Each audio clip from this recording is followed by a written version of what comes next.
অনুরণন পাঠ চ্যানেলে আপনাদের সকলকে স্বাগত জানাই। আজকের আমাদের বিশেষ নিবেদন একটি নিজস্ব প্রতিবেদন।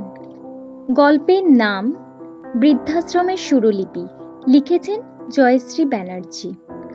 অর্পণ ডাক্তার ঘোষ, হরিদাস কাকার চরিত্রাভিনয় প্রিয়াঙ্কা, কমলা চরিত্রাভিনয় দেবশ্রী এবং গল্প পাঠ ও অন্যান্য চরিত্রাভিনয় জয়শ্রী। নগরীর এক নিস্তব্ধ প্রান্তে দাঁড়িয়েছিল শান্তিনীর বৃদ্ধাশ্রম। এর চারিদিক ঘেরা ছিল পুরনো বটগাছ আর নীরবতায়। ভোরবেলার কুয়াশা যখন ঘাসের ডগায় শিশির জমাত, তখন আশ্রমের বারান্দায় জীবন যেন এক স্থির ছবির মতো থমকে থাকত। এই নীরবতা ছিল বার্ধক্য আর ফেলে আসা স্মৃতিদের দীর্ঘশ্বাস।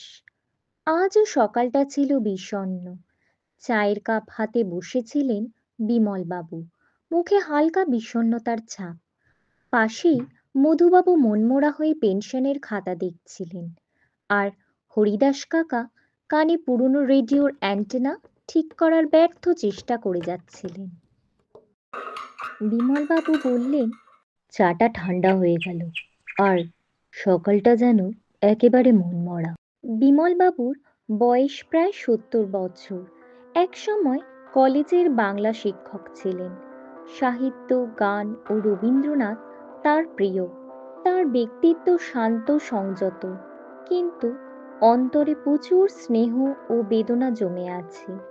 জীবনের প্রতি এক ধরনের ক্লান্তি এসেছে, তবে গান ও স্মৃতির মধ্যে তিনি এখনো উষ্ণতা খুঁজে পান।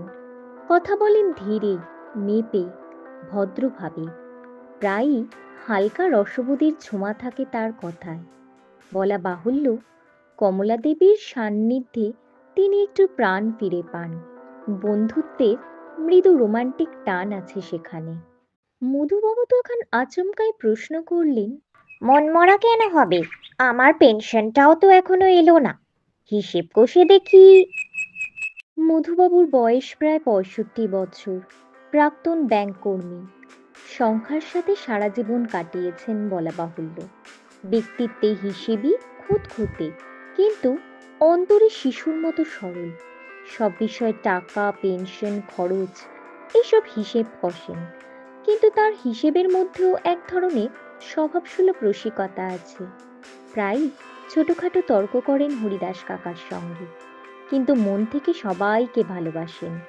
জীবনের ক্ষুদ্রতা নিয়েও আনন্দ খোঁজার মূর্ত প্রতীক তিনি। হরিদাস কাকা বললেন, কি বললে? পেনশন নয়, পেঁয়াজের দাম। আমি বলি সবই বাড়ছে। কেউ কি রেডিওটা ঠিক করবে নাকি? হরিদাস কাকার বয়স ৭৫-এর বেশি। প্রাক্তন ডাক বিভাগের কর্মচারী, এখন বেশ বধির ও ভুলো মন। স্বভাব হাস্যকর, শিশুর মতো সরল ও দুষ্টু। প্রায় কথা ভুল বোঝেন, যেমন কখনো ব্যান্ড শুনে ব্যান্ডেজ ভেবে ফেলেন। রেডিও ঠিক করতে করতে তার সাথে কথা বলেন। আশ্রমে হাসির উৎস তিনি। বয়স ও দুর্বলতার মাঝেও তিনি প্রাণবন্ততার প্রতীক।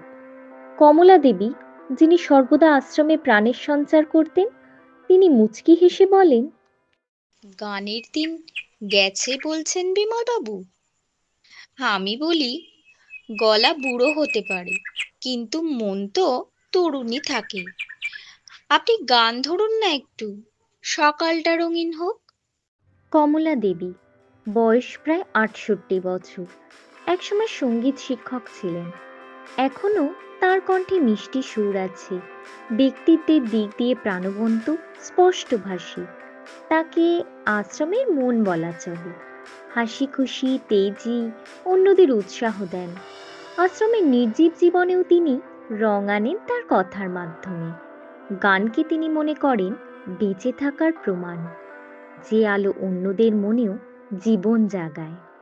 বিমলবাবু হেসে বললেন, তুমি না থাকলে এই আশ্রমটা একদম নির্জীব হয়ে যেত কমলা দেবী। এখন তো শুধু ওষুধের সুরই বাজে। ঠিক সেই মুহূর্তে বাইরে থেকে এক তরুণ কণ্ঠস্বর ভেসে এলো, আশ্রমের স্বেচ্ছাসেবক অর্পণ, হাতে কাগজ আর চোখে অসম্ভব এক জেদ। অর্পণ, বয়স 25 থেকে 28 বছর হবে, তরুণ স্বেচ্ছাসেবক। মাঝে মাঝে আশ্রমে আসে গান শেখাতে বা গল্প করতে। ব্যক্তিত্বে সে আশাবাদী, আধুনিক, উচ্ছ্বাসে ভরা।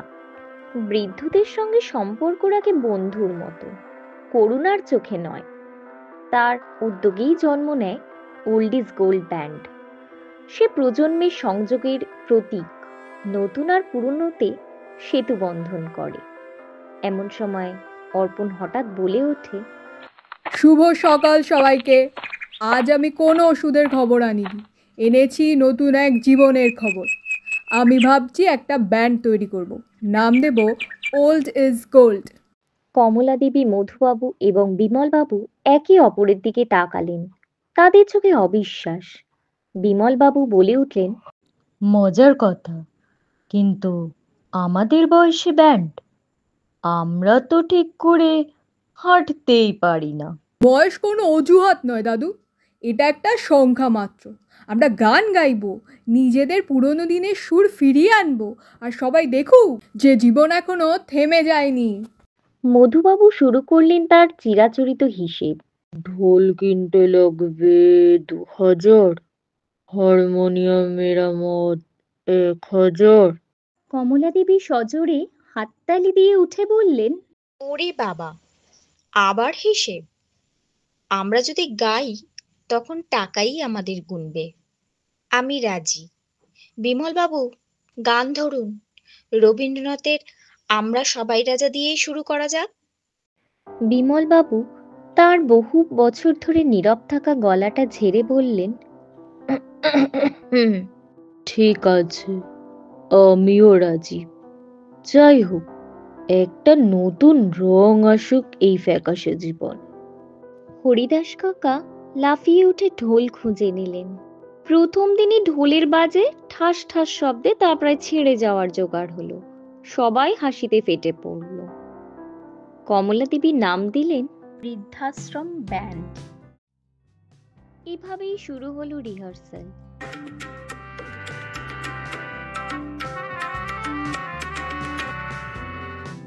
ভুল সুর, ভাঙা তাল আর সীমাহীন হাসি ঠাট্টার মধ্যে দিয়ে দুদিন পর এলো অর্পণের সহকর্মী, প্রাণবন্ত তরুণী রেখা। রেখার বয়স প্রায় 22-25 বছর। অর্পণের সহকর্মী এবং একজন মিডিয়া ক্রিয়েটর ও কন্টেন্ট ক্রিয়েটর হিসেবে খ্যাত। চরিত্রটি চঞ্চল, কৌতূহলী, ভালোবাসায় ভরা। সে বুঝতে পারে এই বৃদ্ধদের ভেতরেও কত সুন্দর প্রতিভা লুকিয়ে আছে। রেখা বলে ওঠে, বা, আমি কিন্তু তোমাদের ভিডিও তুলবো। এই হাসি, এই স্পিরিট সবার দেখা উচিত। মধুবাবু তার নতুন জামা পরে তৈরি হলেন। কমলা দেবী ধরলেন পুরনো দিনের প্রিয় গান। সেই দিনের কথা ভুলবি কি রে, হায় ও সে চোখের দেখা, প্রাণের কথা সে কি ভোলা যায়। তাদের ভাঙা গলায় যে আবেগ ছিল তা যে কোনো আধুনিক গানকেও হার মানাতো। কয়েকদিনের মধ্যেই সে হাসিমাখা মুখগুলোর গান, তাদের প্রাণবন্ত রিহার্সালের ভিডিও ইন্টারনেটে ছড়িয়ে পড়ল। নাম হলো ভাইরাল। রেখা বললে, দাদু ঠাকুমারা, তোমাদের ভিডিও ভাইরাল হয়েছে, সবাই তোমাদের গানের ফ্যান। হরিদাস কাকা এই কথা শুনে প্রশ্ন করে উঠলেন, ভাইরাল?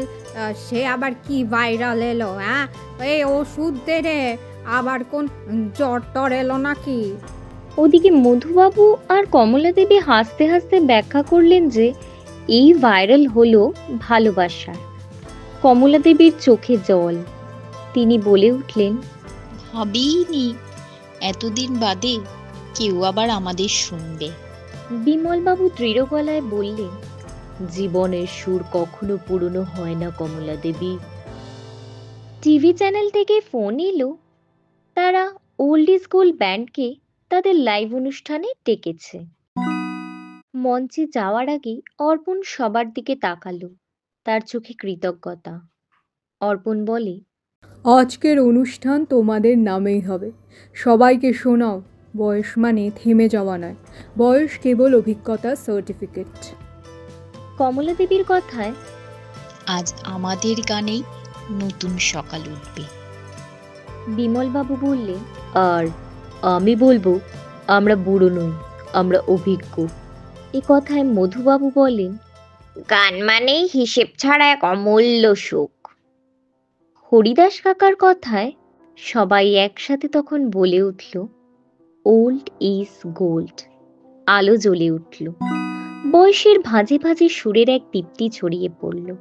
ঢোলের তালে তালে, গানে গানে তারা প্রমাণ করলেন জীবনের দ্বিতীয় ইনিংস সবে শুরু হলো। তাদের গানের তালে শুধু আশ্রম নয়, পুরো শহর যেন আবার তারুণ্যের স্পন্দনে মেতে উঠল।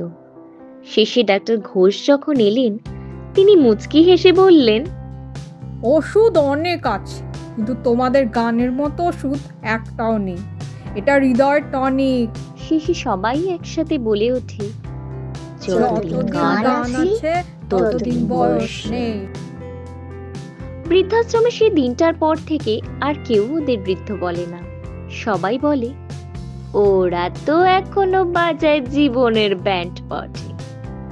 গানের সুর দূরে মৃদু হতে থাকে, আমরা সবাই রাজা আমাদেরই রাজার রাজত্বে।